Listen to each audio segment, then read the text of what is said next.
সমী আমাদেরকে সময় দেওয়ার জন্য সংবাদ বিভাগের পক্ষ থেকে ধন্যবাদ জানাচ্ছি। প্রথমেই আমাদের যেটা প্রথম প্রশ্ন, সরকার আজকে 1 মাস 3 থেকে 4 দিন হয়েছে, মানে গত মাসের 9 তারিখে সরকার গঠন করেছিল, রাজ্য সরকার, নতুন সরকার। তো এই সরকারের আমলে আবার আমরা দেখছি যে হকার উচ্ছেদ হচ্ছে।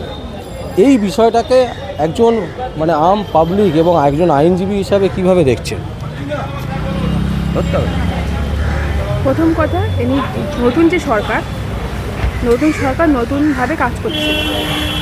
হকার উচ্ছেদ খারাপ লাগলো, কিন্তু এটা প্রয়োজনীয়। তার একটা কারণ হচ্ছে রাজ্যটাকে কিন্তু পরিষ্কার পরিচ্ছন্ন করতে হবে, তবেই কিন্তু বাইরে ইনভেস্টাররা আমাদের রাজ্যে কিন্তু ইনভেস্ট করবে।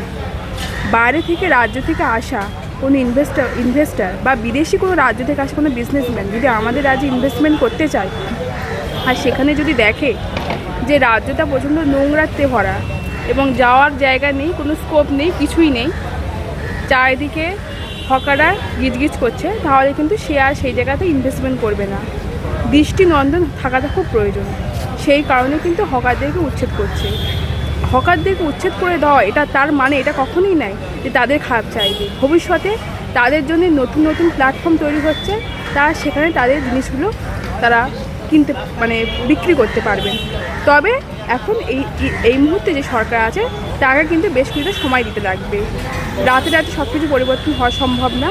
তবে নতুন ইনভেস্টার যেহেতু আসুক, আমরা চাই আমাদের রাজ্যে নতুন নতুন ইনভেস্টমেন্ট করুক। সেই কারণেই কিন্তু এখন এই মুহূর্তে হকার পরিষ্কার পরিচ্ছন্ন রাখা কিন্তু রাজ্যটাকে খুব দরকার।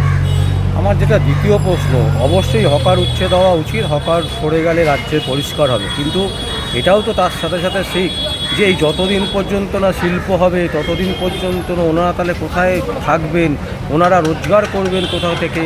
এত বেকার সমস্যা, সেই সমস্যা সমাধান না করে যদি আমরা এই হকার উচ্ছেদটা করি, সেটা কি ঠিক?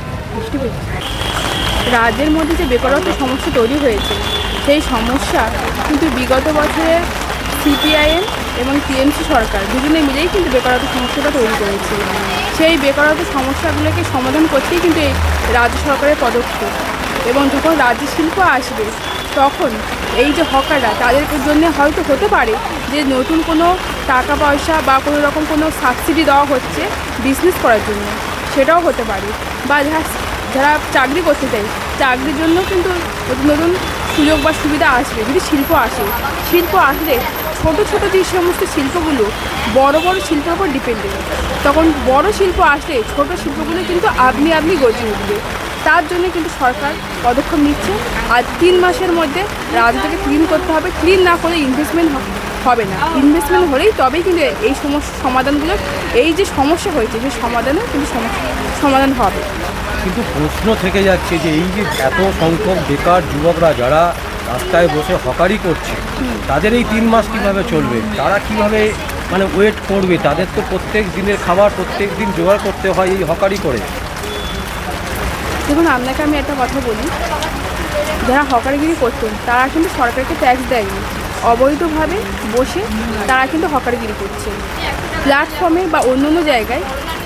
বা আপনি দেখবেন যে শিয়ালদা স্টেশনে কেএফসি দোকানও করেছে, বড় বড় হকার রয়েছে। তারা কিন্তু প্ল্যাটফর্ম যখন তাদের যখন তাদের রেলের জায়গা কাউকে ভাড়া দেয়, রেন্ট দেয়, তখন সে করতেই পারে। এই সমস্ত যারা হকারগুলো আছে, তারা কিন্তু অবৈধভাবে বিনা ট্যাক্সে বসে কিন্তু তারা হকারগিরি করছে। তারা সরকারকে কিন্তু কোনো টাকা পয়সা দিচ্ছে না। তারা যদি সম্পূর্ণভাবে বৈধভাবে বসে হকারগিরি করতে হয়, সেই সরকারকে কিন্তু কেউ ফিরবে না। কিন্তু আপনি যেটা বলছেন কেএফসি তো প্রচুর পয়সা। কেএফসি স্টেশনে কেন যে কোনো জায়গায় একটা দোকান বা একটা শোরুম করতে পারে, কিন্তু সাধারণ মানুষের ক্ষেত্রে, ধরুন আমার ক্ষেত্রে, আমি যদি একটা দোকান নিতে যাই, তা 6 লাখ টাকা বা 10 লাখ টাকা বা 20 লাখ টাকা খরচা করে একটা দোকান নেওয়া সম্ভব নয়। তাহলে সেক্ষেত্রে আমরা কী করবো? যারা এই সমস্ত এই পরিবারের সঠিক প্রসিডিওরের যদি দেখুন, ছোটো ছোটো দোকানও চলে, ছোটো ছোটো মুদিখানার দোকানও কিন্তু চলে, তাদেরকে কিন্তু সরকার তুলে দেয়নি। ঠিক আছে, তারা যদি সরকারকে বৈধভাবে জানিয়ে তারা যদি কাজটা করে, তাহলে কিন্তু সরকার তুলবে না। অবৈধভাবে নির্মাণ করা কোনো হকার, তাহলে কিন্তু সেগুলো সরকার তুলে দেবে। এবং রেলের জায়গায় রেলের পারমিশন না নিয়ে হকারগিরি করলে সে হকারকে তুলে দেবে। রেলের পারমিশন নিয়েই কিন্তু কেএফসি করেছে, রেলের পারমিশন নিয়েই কিন্তু বাউমো করেছে। আরও যে সমস্ত হকাররা আছে তারা কিন্তু রেলের পারমিশন নিচ্ছে না। রেলের কাছে পারমিশন নাও, রেল যদি পারমিশন দেয় তবে তুমি করো, কেউ বাধা দেবে না। না কিন্তু ওদের তো টাকা আছে, যাদের টাকা নেই তারা কি করবে? রেল তো তাদেরকে চাকরি দিক তাহলে সরকার। সরকার তো সেই চাকরি দেবে বলেই তো ব্যবস্থা শিল্প আনবে। হ্যাঁ কিন্তু কবে চাকরি দেবে ততদিন কী করবে? ততদিন হকাররা যারা আছে তারা তো অলরেডি অবৈধভাবে টাকা পয়সা ইনকাম করেছে, তারা কিছু একটা তো করতে পারবে লাইফে। এবং তার সাথে সাথে যে হকার যারা করতে চাইছে এখনও, তারা সরকারের কাছে জানায়, সরকারের কাছে আবেদন করুক। এই মুহূর্তে আমরা কি করব, সরকার যদি বলে হ্যাঁ তোমরা করো এবং বৈধভাবে সরকারের কাছে যদি জানায়, তাহলে তাদের সমস্যাগুলো এখন বর্তমানে যে সরকার আছে সেই সরকারকে তারা জানায় যে আমাদের এই সমস্যার সমাধান হয়েছে, আমরা এখন এই মুহূর্তে কোথায় যাব। সরকারের কাছে যদি কোনো আবেদন করা যায়, সরকার কিন্তু সেই আবেদনকে ফিরিয়ে দেবে না। এবং সেই আবেদন সহকারে তারা যদি বৈধভাবে, তারা যদি হকারগিরি করে, সরকারকে জানিয়ে, সরকারকে ট্যাক্স দিয়ে তারা যদি বৈধভাবে হকারগিরি করে, সরকার সেগুলোকে অবশ্যই আমি মনে করি ফিরিয়ে দেবে। এই 1 মাসের 3 দিনে সরকারকে কত নম্বর দেবে? এই মুহূর্তে আমি কোনো নাম্বার দিব না। এই মুহূর্তে আমার কাছে বলা খুবই কঠিন, কারণ সবে 3 মাস হয়েছে। 3 মাস না, 1 মাস 3 দিন হয়েছে। 1 মাস হয়েছে। তো 1 মাসের মধ্যে আমি এই মুহূর্তে তো সরকারকে কিছু বলতে পারি না। আমি যাক 6 মাস অবধি যাক, 6 মাস গেলে আমি বলবো। মানে কি মনে হচ্ছে, মানে শুভেন্দু অধিকারী এই মুহূর্তে যা যা করছে আমার ভালো লাগছে। আচ্ছা, উনি বলেছেন অন্নপূর্ণা ভান্ডার করবেন, অন্নপূর্ণা ভান্ডার করছেন। উনি বলেছেন যে আরজিকর ম্যাটারটা খুলে দেখবেন, আরজিকর ম্যাটার খুলে দেখছেন। উনি বলেছেন রাজ্য শিল্প নিয়ে আসবেন, রাজ্য শিল্প দেখছেন। মহিলারা অনেকে বলছেন যে এই বাসে ফিটে যাওয়া এটা খুব গায়ে লাগছে তাদের। কিন্তু যখন বলেছিল তখন কেন মহিলারা প্রতিবাদ করলো না? তখনও বলেছে তারা যে মহিলাদের ফি কেন।